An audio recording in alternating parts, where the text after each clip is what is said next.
माँ बाप के बिना बच्चों की जिंदगी कितनी अधूरी है। सास के कुंभ नहाने से टूटता परिवार एक हुआ। शिखा की शादी सरिता के भाई से, सरिता की शादी शिखा के भाई से हुई थी। दोनों की माँ बहुत गहरी सहेली थी, लेकिन कुछ समय बाद दोनों परिवारों की बागडोर बिगड़ने लगी। सास गई कुंभ नहाने, उसके बाद क्या हुआ आप जानकर हैरान रह जाएंगे। तो जानिए पूरी कहानी। शिखा ने जैसे ही अपने मायके में कदम रखा तो सामने ही अपनी माँ की सूखती हुई साड़ी को देखकर चिल्लाते हुए बोली, अरे माँ, ये तो वही साड़ी है ना जो पिछले महीने मैं आपके लिए लेकर आई थी। फिर ये साड़ी खराब कैसे हो गई?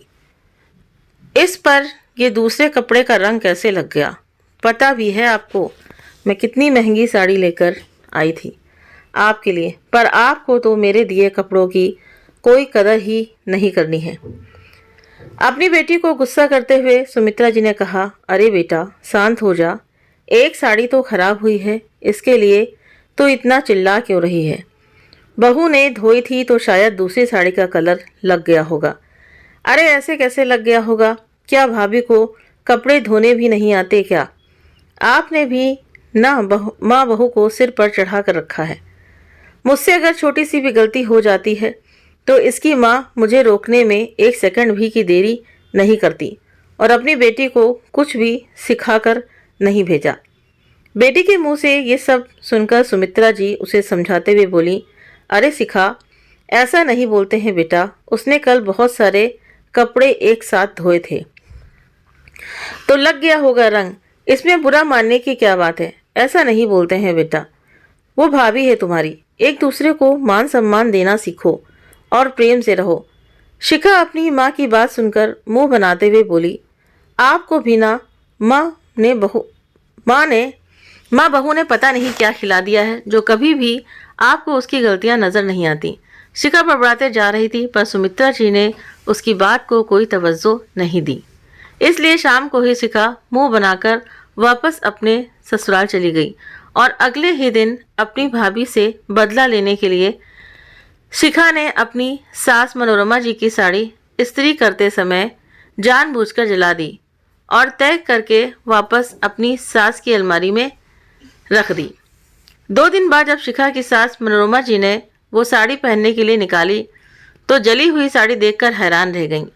वो साड़ी लेकर शिखा के पास गई और उसे दिखाते हुए बोली, शिखा बेटा, परसों तुमने साड़ी प्रेस की थी ना, ये जल कैसे गई बेटा?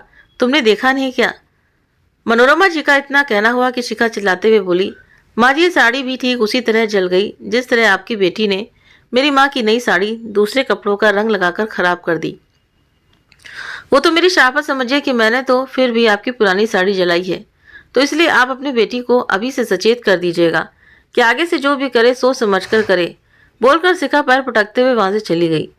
मनोरमा जी को बहू की हरकत बिल्कुल भी ठीक नहीं लगी, पर वो बिना बोले अपने कमरे में आ गई और थोड़ी देर बाद बेटी को फ़ोन लगाकर समझाते हुए बोली, सरिता बेटा, मैंने सुना है कि तुमने अपनी सासू माँ की नई साड़ी खराब कर दी। बेटा, ये बहुत गलत बात है, हमने तुझे ऐसे संस्कार तो नहीं देकर भेजे थे। देख, तेरे ससुर जी तो पहले से ही नहीं रहे, उनकी सेवा करने का अवसर तो तुम्हें प्राप्त ही नहीं हुआ। भगवान की दया से तुम्हें इतनी अच्छी सासू माँ मिली है, तो अब कम से कम उनकी ही सेवा करके कुछ पुण्य कमा ले बेटा। सरिता को माँ की बातें किसी बोरिंग लेक्चर जैसी लग रही थीं। उसने उबासी लेते हुए कहा, ठीक है माँ, आगे से मैं ध्यान रखूंगी। वैसे माँ, शिखा भाभी तो आपके साथ अच्छे से रहती है ना? कहीं कुछ गलत हरकत करती है तो मुझे तुरंत बता दीजिएगा। बेटी की बातें सुनकर मनोरमा जी बोली, बेटा, यहाँ तो सब अच्छा चल रहा है, तेरी भाभी भी मेरी बहुत सेवा करती है, बस तू अपनी गृहस्थी अच्छे से संभाल ले और अपनी सास की खूब सेवा कर और अपना भी ध्यान रखना।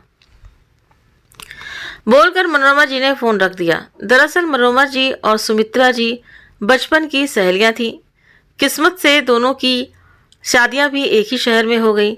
ससुराल भले ही अलग अलग हो, लेकिन एक ही शहर में होने के कारण अक्सर दोनों सहेली हमेशा मिलती रहती थीं। लेकिन जब भी मिलती थी तो सुमित्रा जी हमेशा यही बातें करती थी कि देखना, हमारे बच्चे बड़े होंगे तो मैं आपकी बेटी को अपने घर की बहू बनाऊंगी और आप मेरी बेटी को अपने घर की बहू बना लेना, ताकि हमारी दोस्ती हमेशा कायम रहेगी। और देखो, इसीलिए भगवान ने हमें एक एक बेटा और एक एक बेटी दी है, ताकि हम एक दूसरे को अपनी बेटी दे सकें। सुमित्रा की बात सुनकर मनोरमा जी भी उनसे यही वादा करती थी। समय बीता तो मनोरमा जी का बेटा पवन सरकारी कर्मचारी लग गया, वहीं सुमित्रा जी का बेटा संदीप एक बिजनेसमैन बन गया। दोनों की बेटियों ने अभी ग्रेजुएशन कंप्लीट किया ही था कि तभी एक दिन सुमित्रा जी ने फ़ोन की घंटी बजी देखा तो मनोरमा जी का ही फ़ोन था। हेलो, कैसी हो बहन, क्या कर रही हो?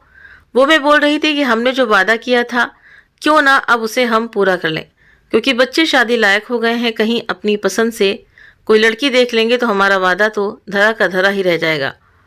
हाँ मनोरमा बहन, आप सही कह रही हो, लेकिन हमें पहले अपने बच्चों की राय लेनी भी बहुत ज़रूरी है, क्योंकि ये उनकी ज़िंदगी का सवाल है। अगर वही खुश नहीं होंगे तो हमारी खुशी भी किसी काम की। सुमित्रा जी ने कहा तो मनोरमा जी बोली, हाँ हाँ बहन, तुम सही कह रही हो। मैं आज ही पवन और उसके पिता से बात करके देखती हूँ वो क्या बोलते हैं। हाँ ठीक है, इस विषय में कल बात करेंगे, बोलकर सुमित्रा जी ने फ़ोन रख दिया और शाम को अपने पति और बेटे के आने का इंतज़ार करने लगी। शाम को जब सब इकट्ठे हो गए तो सुमित्रा जी अपने दोनों बच्चों के सामने ही उनके रिश्ते की बात चलाते हुए बोली, बेटा संदीप, अगर आपने कोई लड़की पसंद नहीं की है तो मैं मनोरमा जी की बेटी को अपने घर की बहू बनाना चाहती हूँ। बेटा अगर तुम्हें पसंद हो तो।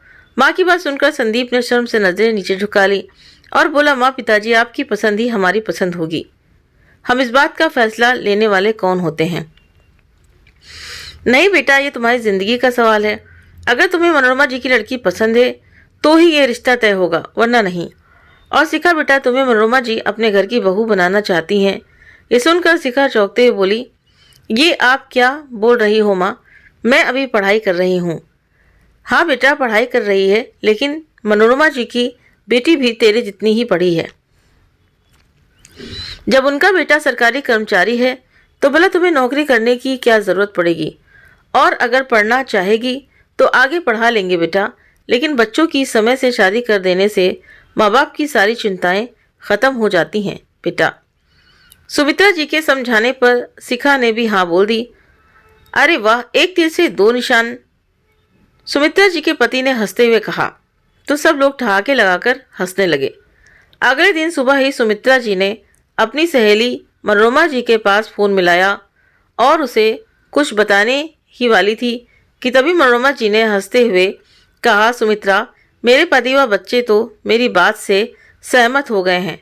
अब आपके बच्चों ने क्या कहा है तो और बता दो जल्दी से। हाँ हाँ, मेरे बच्चों ने भी हाँ बोल दिया है।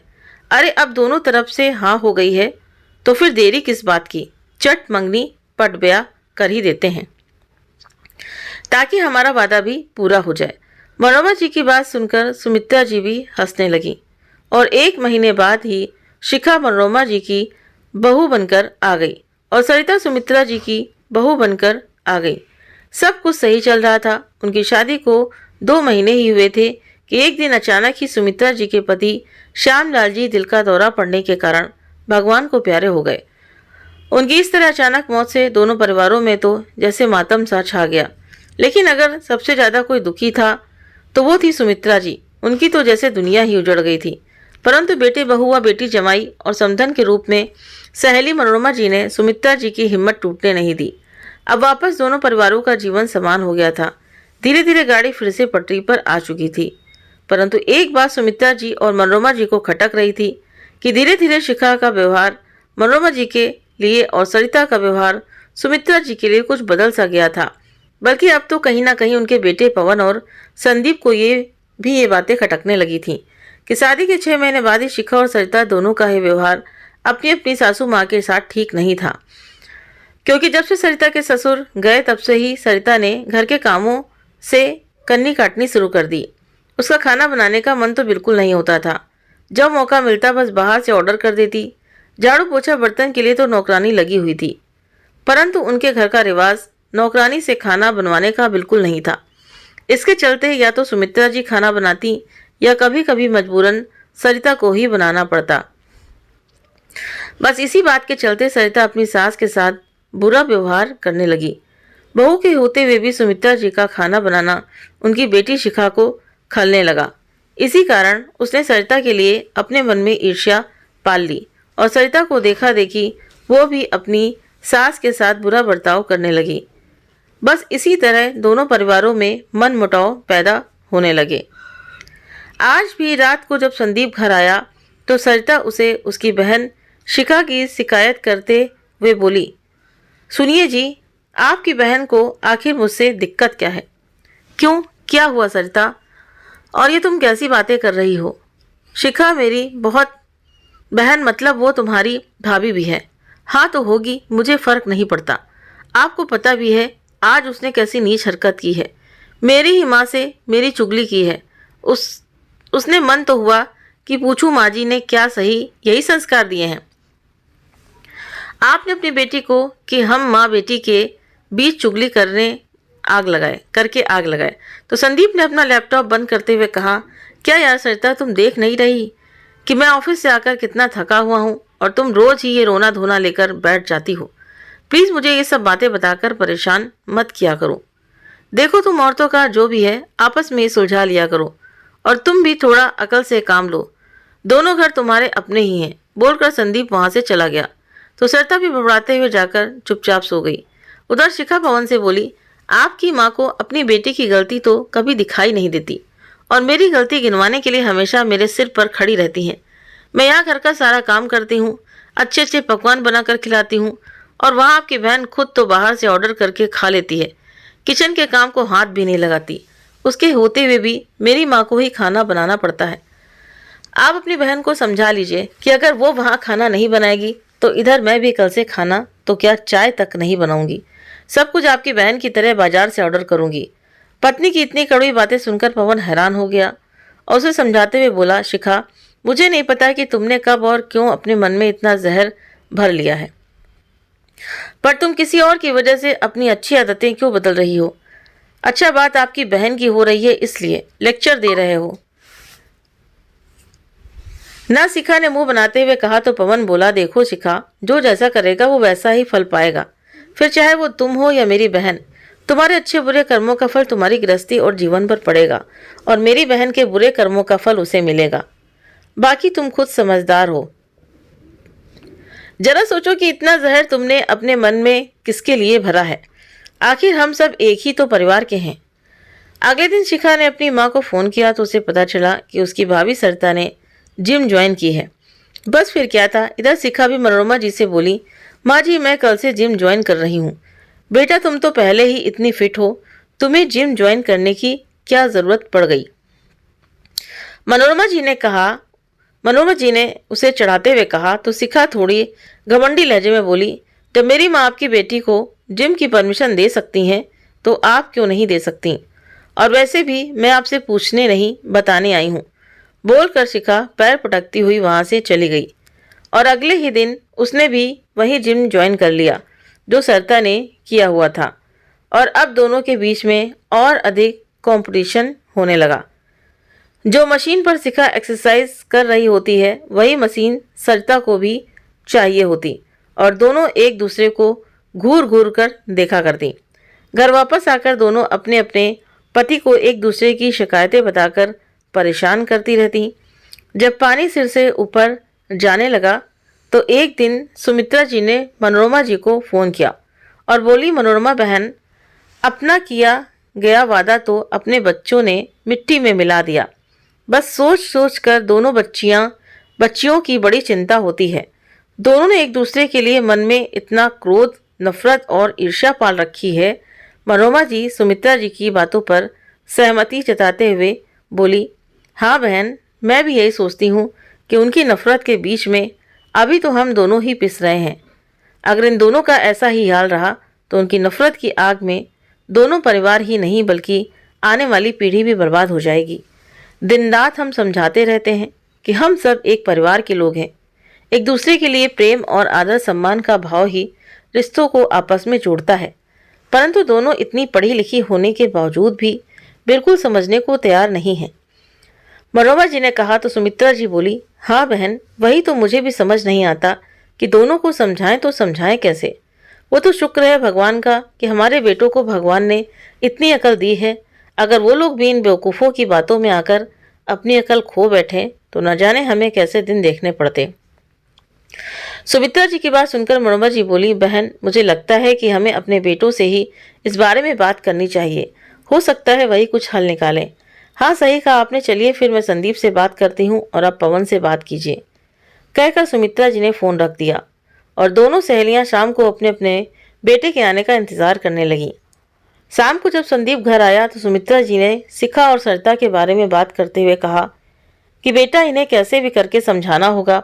अगर इन दोनों का ऐसे ही चलता रहा तो हमारी दोनों सहेलियों की दोस्ती दुश्मनी में बदल जाएगी। माँ की बात सुनकर संदीप ने कहा, अरे माँ क्या बताऊं, मैं तो खुद सरिता की इन जहरीली बातों से तंग आ गया हूँ। इतना समझाता हूँ उसको पर लगता है उसकी अकल घास चलने चली गई है, और साथ में शिखा की भी। माँ शिखा तो बिल्कुल ऐसी नहीं थी, मुझे तो अपनी बहन से कभी ऐसी उम्मीद नहीं थी, पर देखो आज दोनों एक दूसरे की दुश्मन बनी हुई हैं। हाँ बेटा, इसलिए तो तू ही कुछ उपाय सोच कि अब कैसे इन दोनों को सही रास्ते पर लाया जाए। अपनी माँ को उदास देखकर संदीप ने कहा, आप चिंता ना करो माँ, हम मिलकर कोई ना कोई हल जरूर निकाल लेंगे, बस आप जाकर आराम कीजिए। इधर संदीप ने जैसे ही अपनी माँ को तसल्ली देकर सोने के लिए भेजा, तभी उसके पास पवन का फोन आया। उसने शिखा और सरिता के बारे में बात करते हुए कहा, संदीप हम दोनों तो सारा दिन घर से बाहर रहते हैं, परंतु इन दोनों की इच्छा का सबसे बड़ा असर हमारी माँओं पर पड़ रहा है। इधर शिखा मम्मी को तंग करती है और उधर सरिता माँ जी को तंग करती है, इसलिए दोनों को सबक सिखाने के लिए अब हमें कोई ना कोई ठोस कदम उठाना पड़ेगा। हाँ भाई, सोच तो मैं भी यही रहा था, तो फिर बताओ क्या उपाय है कि करना क्या है। पवन ने कहा तो संदीप बोला, मेरे पास एक अच्छा आइडिया है, परंतु वो मैं ऐसे फ़ोन पर नहीं बता सकता।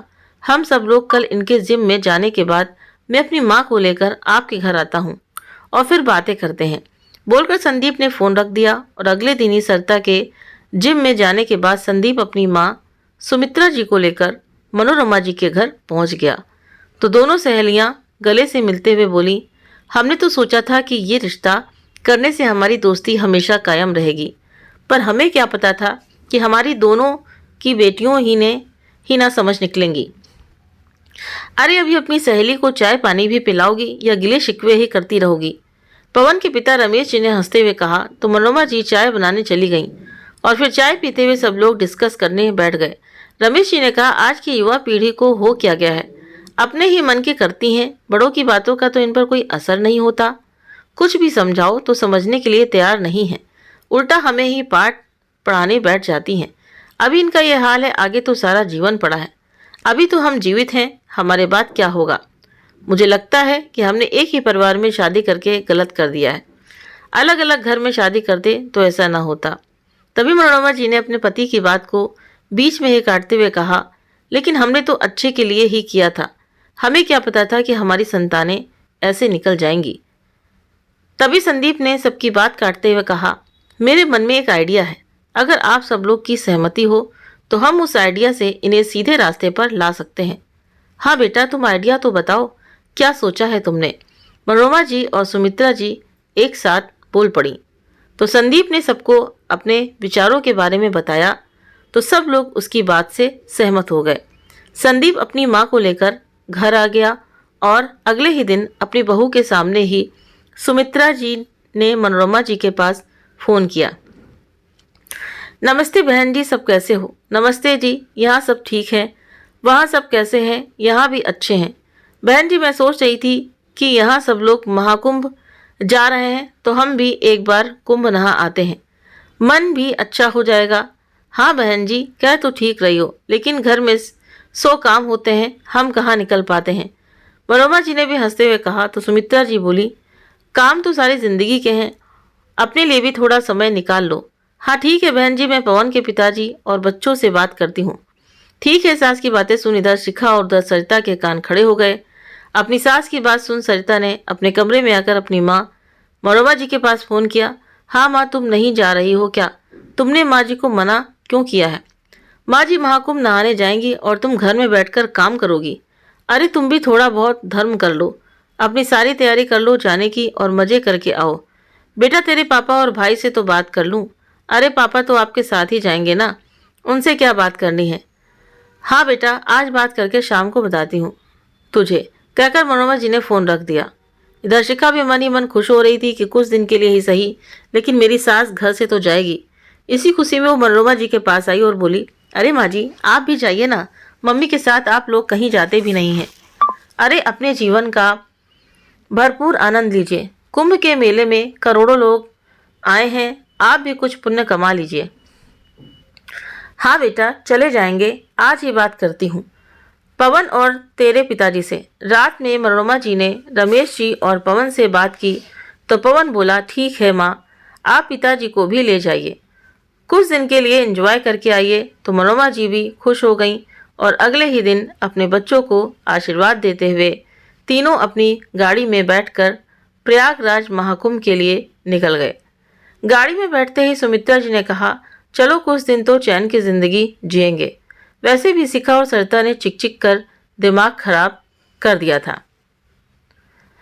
बातें करते करते सबका सफर अच्छे से बीत गया। सब प्रयागराज महाकुंभ पहुंच गए। उधर शिखा और सरिता अपनी अपनी सास के जाने से बहुत खुशी मना रही थीं।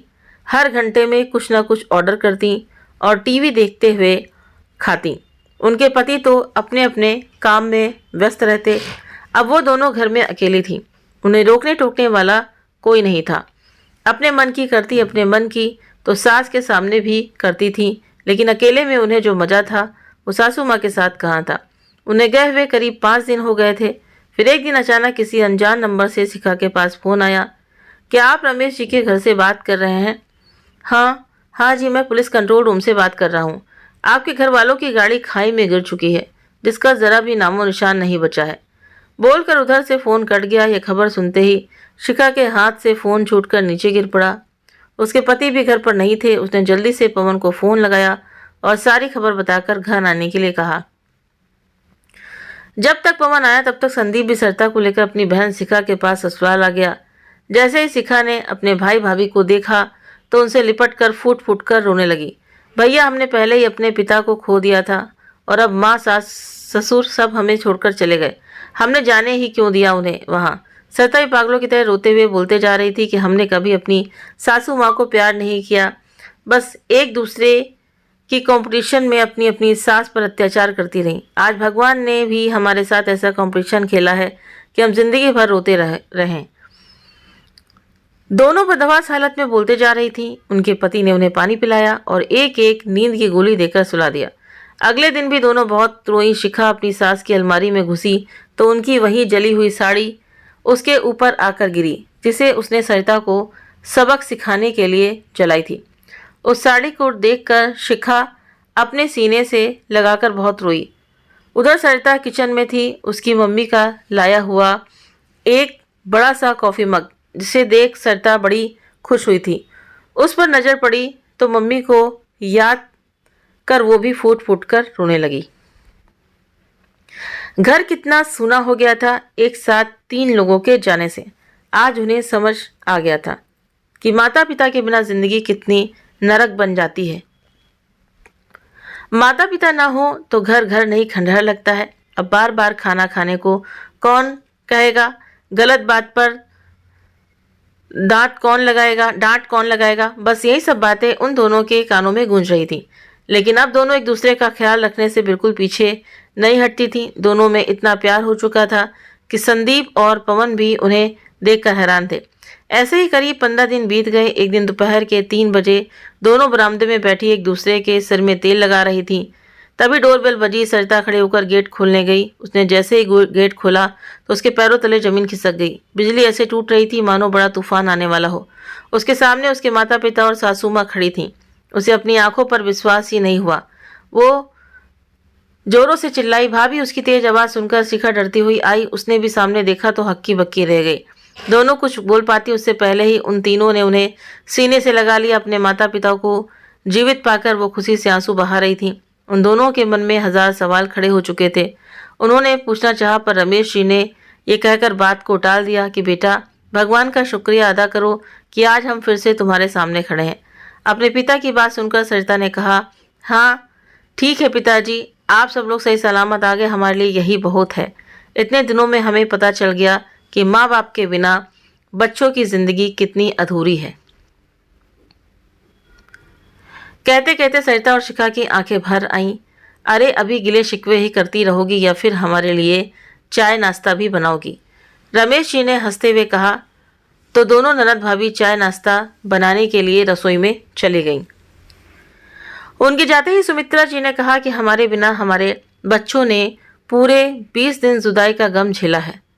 अगर ऐसे में हमारी बच्चियों को कुछ हो जाता तो हम कभी खुद को माफ़ नहीं कर पाते। तभी संदीप अपनी माँ की बात को बीच में ही काटते हुए बोला, अरे माँ, ऐसा कैसे? उन्हें कुछ हो सकता था।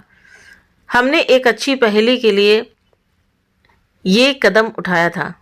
पहल के लिए उनका मिलन कराया, जो कल एक दूसरे को नज़र भर देखती भी नहीं थी, आज एक दूसरे की नज़रों में ओझल होते हुए भी डरती हैं। तो इतने अच्छे काम के लिए तो भगवान भी हमारा साथ देता है। तभी तो कहते हैं कि जिसने कुंभ स्नान कर लिया उसने बहुत बड़ा पुण्य कमा लिया। अब आप खुद ही देख लो, आप जो कुछ भी चाहते थे वो सब आपकी आंखों के सामने ही है। हाँ बेटा, ये बात तो तुमने बिल्कुल सही कही। तभी तो वहाँ कुंभ स्नान के लिए करोड़ों लोग इकट्ठा हो रखे थे। बहुत अच्छा लगा बेटा वहाँ जाकर, रमेश जी ने कहा। तो मनोरमा जी हंसते हुए बोली, अच्छा जी, और यहाँ आकर अच्छा नहीं लग रहा क्या? अरे भाग्यवान, यहाँ का नज़ारा देखकर तो दोगुनी खुशी मिल गई है। तो सब लोग हंसने लगे। खैर थोड़ी देर बाद चाय नाश्ता करके संदीप अपनी माँ और पत्नी सरिता को लेकर अपने घर के लिए निकल गया। अब सरिता और शिखा दोनों ही अपनी सासू माँ के साथ बहू नहीं बेटी की तरह रहने लगीं, जिसे देख सुमित्रा जी और मनोरमा जी तो खुशी से पूरी नहीं समाती थीं। अब सब लोग खुशी खुशी मिलजुल कर रहने लगे। तो दोस्तों, आपको ये कहानी कैसी लगी? आप कमेंट करके ज़रूर बताएं। कहानी अच्छी लगी हो तो वीडियो को लाइक करें, शेयर करें और हमारे चैनल को सब्सक्राइब करना ना भूलें। मिलते हैं आप सभी से नेक्स्ट वीडियो में नई कहानी के साथ में। Thank you.